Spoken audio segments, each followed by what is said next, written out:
जैसे मान लीजिए कि आप कहीं विदेश में घूमने जा रहे हैं, किसी टूर पे जा रहे हैं। सारा दिन वहाँ घूमने के बाद आपको शाम को भूख लगती है, आपको कुछ खाने की नीड है।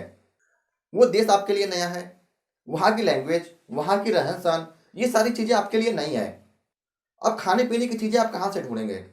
काफ़ी ढूँढने के बाद, काफ़ी सर्च करने के बाद आपको पास में एक मार्केट मिलता है, जहाँ पे बहुत सारी दुकानें हैं। हर दुकानों पे खाने-पीने की चीज़ें पड़ी हैं और जो भी खाने-पीने की चीज़ें हैं, वो सारी चीज़ें आपके लिए नई हैं। चूँकि आपको वहाँ की लैंग्वेज आती नहीं है, अब आपके पास दुविधा है, आप क्या करेंगे? कौन-सी दुकान पे जाएँगे खाने के लिए? कौन-सा वहाँ का कौन-सी खाने वाली चीज़ आपके लिए बेहतर होगी? कौन-सी चीज़ आपको पसंद आएगी? आप ये कैसे जज करेंगे? आपके लिए 2 रास्ते हैं। या तो आप खुद एक-एक दुकान पे जाइए और जो भी चीज़ें वहाँ रखी हैं, उनको खुद खा के टेस्ट कीजिए। उसके बाद ये तय कीजिए कि कौन-सी दुकान आपके लिए बेहतर है, कौन-सी दुकान पे आपको खानी चाहिए ताकि आपकी भूख मिट सके। और दूसरा तरीका है कि मार्केट में किसी ऐसे जगह पे खड़े हो जाइए और ये बारीकी से जज कीजिए कि कौन-सी दुकान पे ज़्यादा भीड़ लगी है। और इस तरह एक अंदाज़ा लगा सकते हैं कि जिस दुकान पे ज़्यादा भीड़ लगी है, हो सकता है कि इस दुकान की चीज़ें अच्छी हों, यहाँ की चीज़ें स्वादिष्ट हों, जो आपको पसंद आए। यहाँ पे 2 बातें होती हैं, एक जो एक-एक दुकान पे आप जाके चेक कर रहे हैं, तो चूँकि एनालिसिस आपने खुद किया है, एक-एक दुकान पे जाके टेस्ट किए हैं, तो जो भी खाने की चीज़ें मिलेंगी, वो आपको संतुष्ट करेंगी।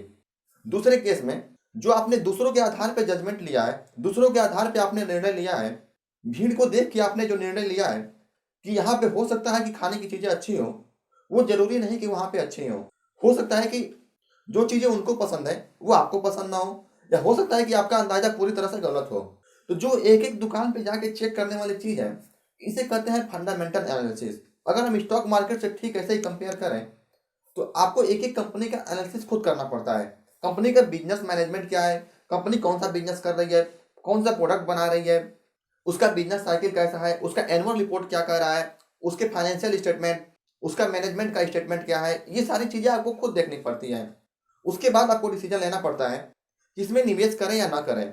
जबकि दूसरे वाले केस में जो आपने दूर से खड़े होके जजमेंट लिया है, दूर से खड़े होके भीड़ के आधार पे आपने अनुमान लगाया है कि अगर यहाँ पे भीड़ जुटी है, यहाँ पे लोग खरीद रहे हैं, तो हो सकता है कि यहाँ की चीज़ें अच्छी हों। ये होता है टेक्निकल एनालिसिस। मतलब आपको एक-एक कंपनी का एनालिसिस नहीं करना है। जिस कंपनी में ज़्यादा खरीद-बेच हो रही है, जहाँ पे भी ज़्यादा खरीद-बेच हो रही है, एक आप अंदाज़ा लगा सकते हैं कि यहाँ पे आपको प्रॉफ़िट मिल सकता है, यहाँ पे आपको ट्रेड लगा सकते हैं। ये होता है पूरा का पूरा टेक्निकल एनालिसिस। लेकिन इसमें ज़रूरी नहीं कि आपको प्रॉफ़िट ही हो, क्योंकि आपने दूसरों के असम्पशन्स के बेस पे, दूसरे जो कि वहाँ पे खरीद-बेच कर रहे थे, तो उसके बेस पे आप यहाँ पे खरीद-बेच कर रहे हैं, तो यहाँ पे आपको प्रॉफ़िट भी हो सकता है और लॉस भी हो सकता है।